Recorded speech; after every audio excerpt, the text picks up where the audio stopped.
સાંભળજો ખાસ. ગોંડલ સ્ટેટના રાજકુમાર કુંકાઓની બાજુ એક ગામડે ફરવા ગયા ઘોડે ચડીને. સમજો, હું તમને આનંદ કરાવીશ પણ આ વાત સાંભળજો સાહેબ. 5-7 મિત્રો, કુંકાઓની બાજુ પટેલ નું ખેતર. ગોંડલ રાજકુમારને ભૂખ લાગેલી છે. મેઘાણીએ બહુ સરસ પ્રસંગ લખ્યો છે કે ભાઈ આ ખેડૂ છે એને પૂછો ને, આપણે જમવું છે. એટલે એની સાથે જે માણસો હતા રાજકુમારની સાથે એને કીધું, જે ખેડૂ હતા પટેલ, કે ભાઈ જમવું છે આમ મહેમાનોને. ખુલાસો નહોતો, પરિચય નહોતો કર્યો કે ગોંડલ રાજકુમાર છે એમ નહોતું કીધું, પણ જમવું છે. અરે કે કા બાપુ, હમણાં એ બેનો દીકરીઓ એ રોટલા મંડી ઘડવા હાથે મહેમાનો જે હતા એને જમાડ્યા.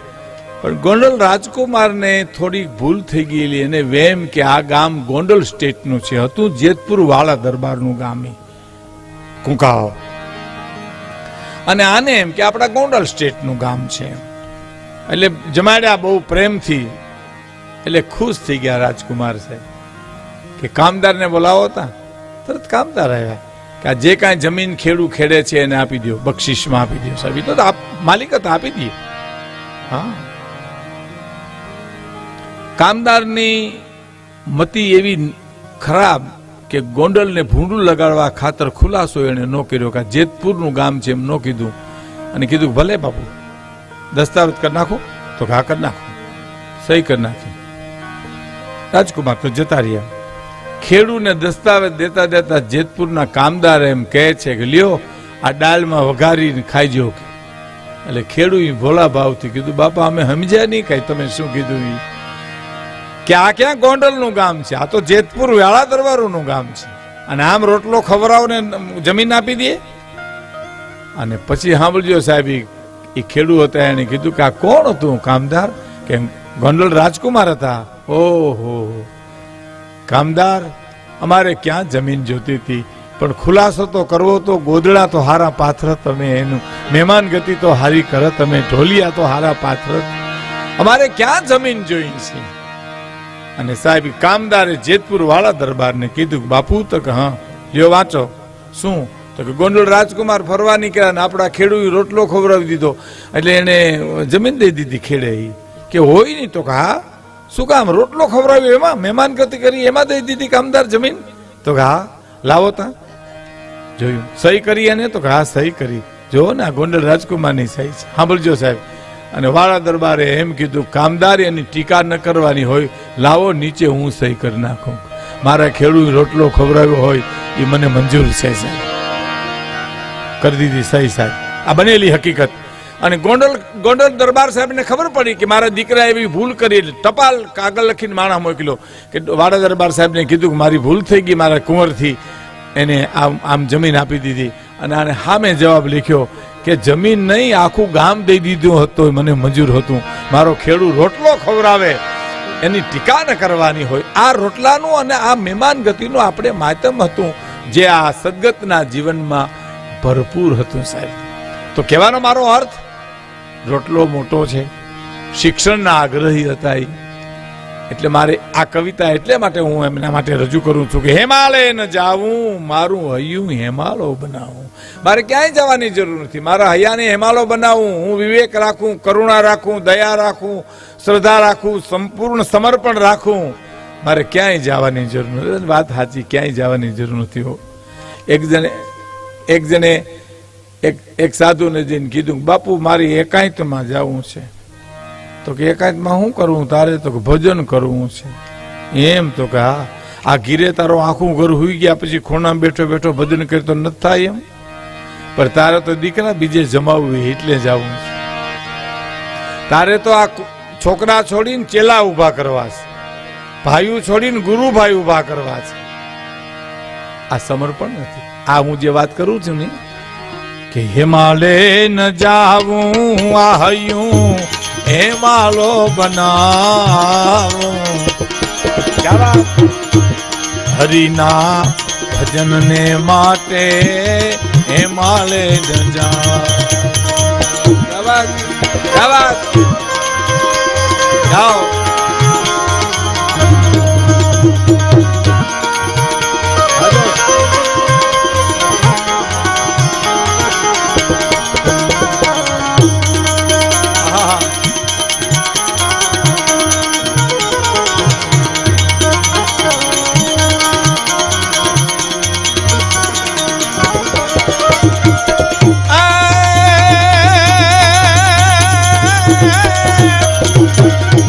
હેમાળે ન જાવું હૈયું હેમાળો બનાવું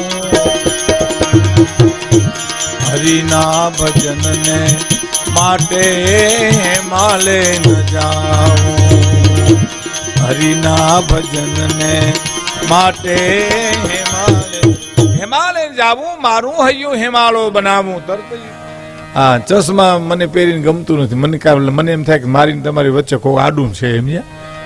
હા અને ચશ્મા ઉતાર નાખું એટલે ધબો નમા. સાહેબ આ કિશોરભાઈ બેઠા એ મને ખબર છે, પણ ઉઠીને વૈયા જાય ને કોઈક બીજું બેસી જાય તો એ મને ખબર નથી કોણ બેઠું એ ત્યાં. હા એટલે મને એને પાછું ભાઈ આડા આવે એટલે દેખાણા નહીં. હિમાલય ન જાવું મારું હૈયું હિમાલો બનાવું. આ બહુ સરસ કવિતા મિત્રો જીવનમાં ઉતારવા જેવી છે. હરિના ભજનને માટે હિમાલય ન જાવું. સત્ય નીતિ ન્યાય પ્રમાણે જીવન જીવવું, ક્યાંય જવાની જરૂર નથી. અને એના કરતા મા બાપની સેવા કરો સાહેબ, તીર્થધામની સેવા કરો. હા જો તમને કહું, પ્રવાસમાં ભક્તિ ભલી જાય એટલે યાત્રા થઈ જાય, મકાનમાં ભક્તિ ભલી જાય એટલે મંદિર થઈ જાય, અને ભોજનમાં ભક્તિ ભલી જાય એટલે પ્રસાદ થઈ જાય છે. ભક્તિની જ વાત છે. તમે શ્રી કૃષ્ણ શરણમ મમ કરતા તમે ખીરેસરા જાઓ તો ખીરેસરાની તમારી યાત્રા છે. રામ રામ રામ રામ રામ કરતા તમે કાલાવડ જાઓ તો તમારી કાલાવડની યાત્રા છે. બાકી બરફના ગાંગડા ઢેફલાના ડબરા ભરીને તમે હરદ્વાર જાઓ તો પ્રવાસ છે. એમાં કઈ છે વળે નહીં. આ બહેનો બેઠી એને ખબર છે માતાઓને કે સત્યનારાયણની કથામાં જે શીરો બનાવે, અને અટાણે આપણે મહેમાન ગતિમાં હગાવાલા આવે ને, હગાવાલા નોખા નોખા હોય, પાછા હગા હોય વાલાનો હોય ને વાલા હોય હગાનો હોય.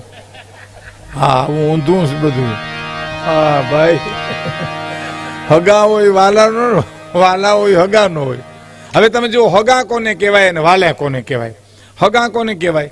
દીકરાની જાન જૂતવાની થાય ને મોટા બાપુ રિહાઈ એને હગા કહેવાય.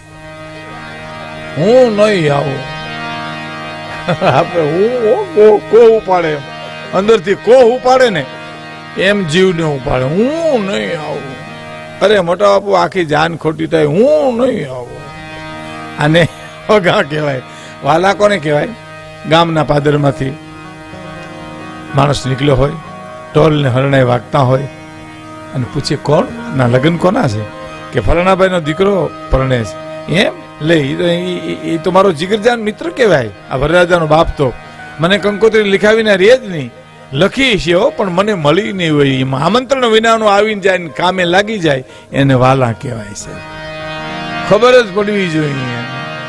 એ વાલા હગાવાલા માટે જે બેનો શીરો બનાવે, સત્યનારાયણની કથામાં જે શીરો બનાવે, એ સત્યનારાયણની કથા એ તમને ખબર મોટી માંડવાની ભાઈ આવદરમાં આપણે વડીલોને બધા જોઈએ. અમે માણેકવાડામાં બત્તીઓ હતી નહીં, લાઇટ હતી નહીં, ફાનસના દીવાના અંજવારા.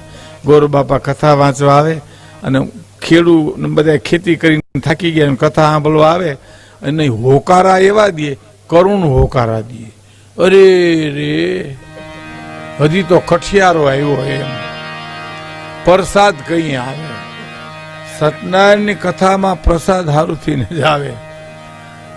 અને વરી પાછો આનીકોથી હોકાર આવે. અરે રે કલાવતી આવી હજી તો પ્રસાદ કઈ આવે. અને પ્રસાદ આવે એમાં દીવાના અંધારા હોય.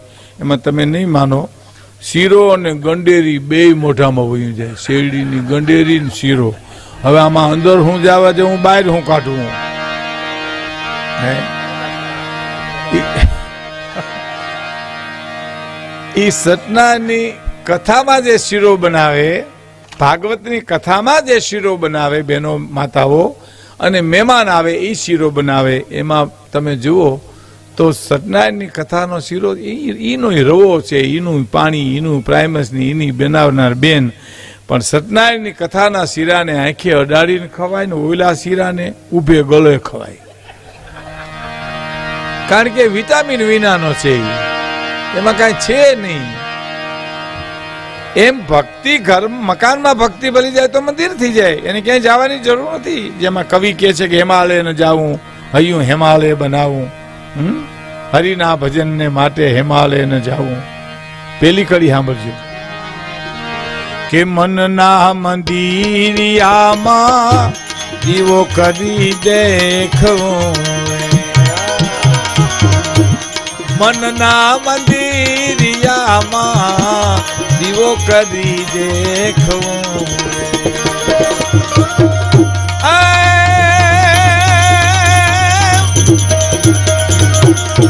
ભક્તિની આંખે સગડું દેખું ને દેખાડું હરિના ભજન ને માટે માલે ન જાઉં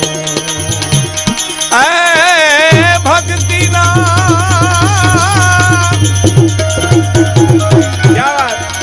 ભક્ત બીજ પલટે નહીં ભલે જાય જુગ ગનાન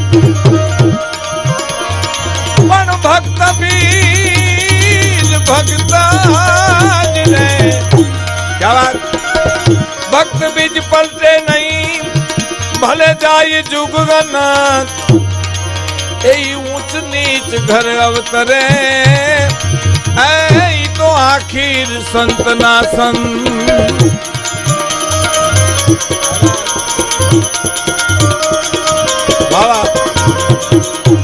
ભક્તિની આંખે સગડું દેખું ને દેખાડું વિના ભજન ને માટે માળે ન જાઉં માળે ન જાઉં હૈયું એ માળો બનાવું હરિના ભજન ને માટે હિમાલય ને જાવું મારું હૈયું હિમાળો બનાવું એટલું નહીં પણ ભક્તિની આંખે સગડું દેખું અને પછી દેખાડું મનના મંદિરિયામાં દીવો કરી દેખવું સાહેબ જો મારા અને તમારા જીવનમાં મનના જ ખેલ છે આ બધા હે હવે તમે જો આપણી બાજુમાં કરોડપતિ રહેતો હોય આપણે હાવ ઝૂંપડામાં રહેતા હોય એના છોકરા ફટાકિયા ફોડે ને એ આપણને એને અવાજ સંભળાય એટલો જ આપણને સંભળાય એને પ્રકાશ થાય એટલો જ આપણને દેખાય પણ આપણને મજા ના આવે આપણા નહીં ને એમ આ મનનો જ ખેલ છે લ્યો એમ આપણે એમ થાય કે આપણા જ ભડાકા છે શું ખોટું પણ મન ન કબૂલ કરે